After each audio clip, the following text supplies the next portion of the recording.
Formalmente recibimos a Fabricio González, abogado, amigo ya prácticamente de aquí de Bahía Directo. Buenos días. Hola, Fabricio. Bueno, un gusto recibirte aquí en el piso para hablar de los daños que se derivan de las prácticas deportivas. Recién lo hablábamos un poco fuera del aire, pero hay muchos casos, ¿no?, de estas situaciones. Exactamente. O sea, a ver, es común que uno sabe que cuando va a practicar un deporte hay un determinado riesgo de que se produzca un daño. Más que nada en deportes de contacto o los llamados deportes de alto riesgo, ¿no es cierto?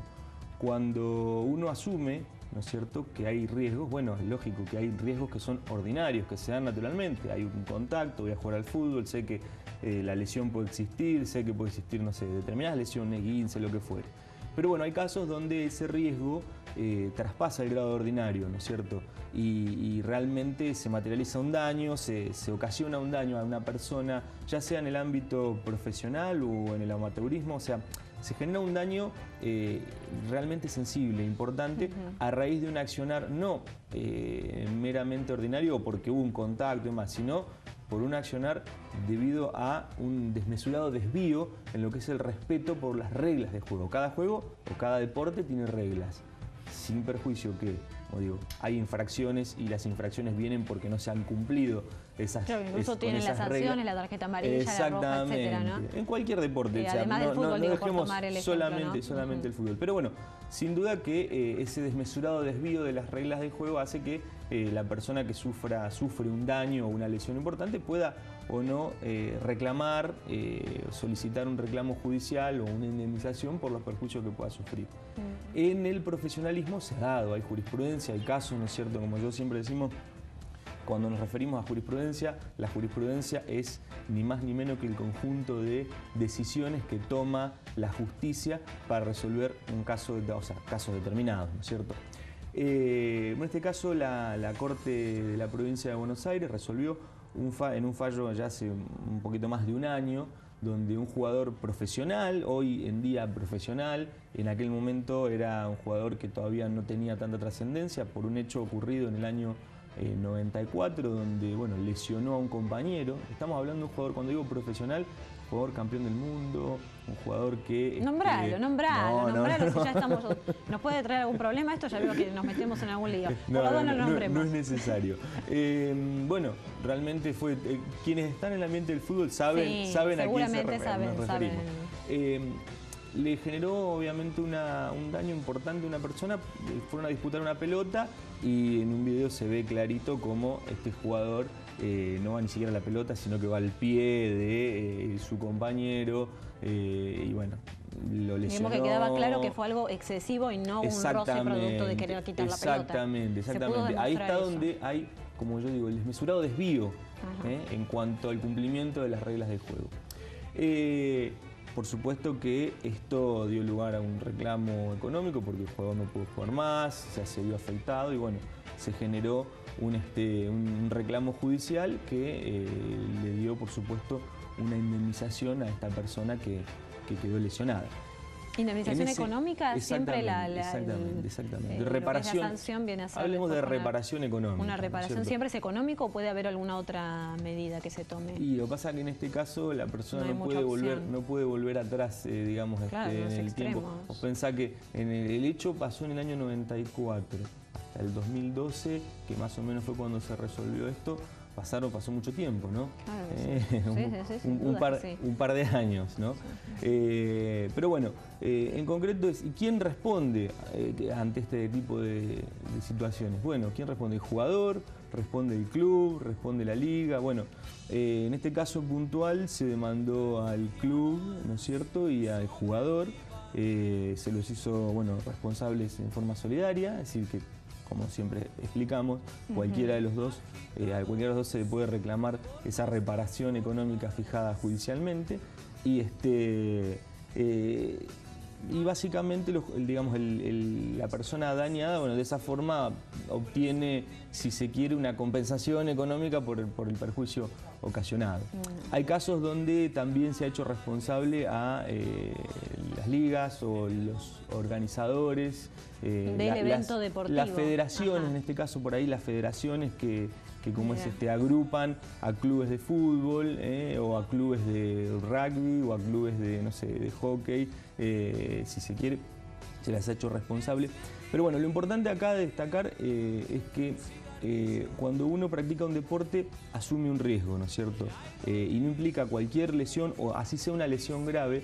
Lo que primero tenemos que tener en cuenta es si de la práctica del deporte digamos, la lesión fue causada a raíz de una infracción extraordinaria, no una infracción ordinaria. Es decir, que claro, ni la práctica fue digamos, exorbitante, a punto tal que el jugador bueno, realmente no estaba respetando las reglas del juego, o bien sí lo estaba haciendo, ¿no es cierto?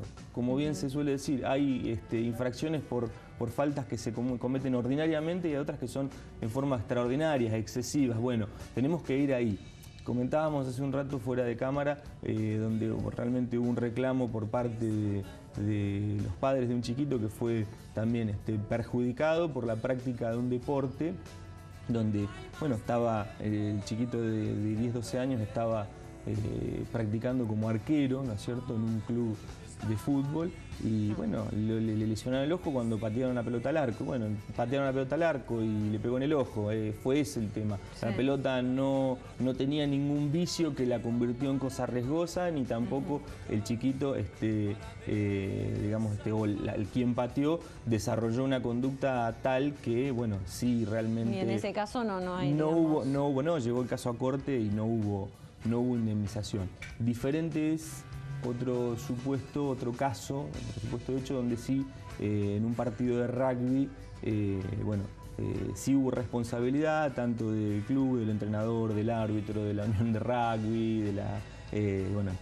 una práctica de deporte de rugby, la unión de rugby de una zona determinada, donde se permitió participar a un chico menor de edad en el desarrollo del juego, en una posición comprometida, donde se hace la participación de este chico en esa posición, comprometió su cuerpo, su físico, a punto tal que tuvo un daño severo. Bueno, y eso generó realmente una responsabilidad por parte de, en este caso, que en ese caso, digo, la reparación no alcanza jamás. La reparación no alcanza nunca. A ver, el daño que está consolidado no tiene reparación. No. La justicia actúa en estos casos simplemente como para tratar de paliar, si se quiere, con un resarcimiento económico, el daño ocasionado, pero el daño que se genera es irreversible. Una persona que pierde movilidad en su cuerpo por la práctica de un deporte no tiene, sin duda, reparación alguna. Pero bueno, lo concreto es que esto pasó y se responsabilizó tanto a las entidades organizadoras como las que nuclean a los ¿Cómo equipos se determina a quiénes hay que involucrar, digamos, o a quiénes hay que apuntar cuando uno va a iniciar una acción legal? Bueno, porque acá en este caso fueron muchos las personas y los roles, ¿no? Sí, muy buena la pregunta.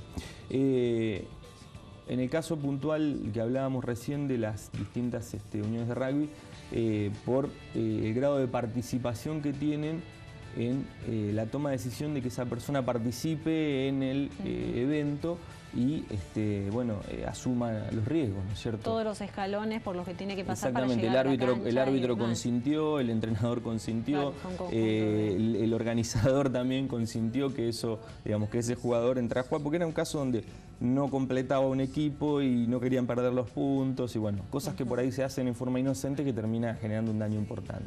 En el otro caso que hablábamos del fútbol, que se responsabilizó al club, por el